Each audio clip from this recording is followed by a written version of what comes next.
Hey guys, and welcome back to How to Guide. In this video, we're gonna look at how to check the stats in Upwork. Now let's begin.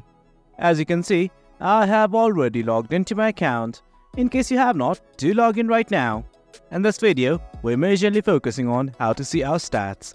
To do that, what you need to do is simply click on your profile icon right here at the very top right. That is account settings. Simply click on it, and something like this will open up right from the side. Well, here you can see my profile, and just below it, stats and trends. Simply click on it, and guys, this is it. This is the stat page that you guys are looking for.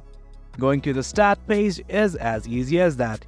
Here is earnings, job success score, and everything.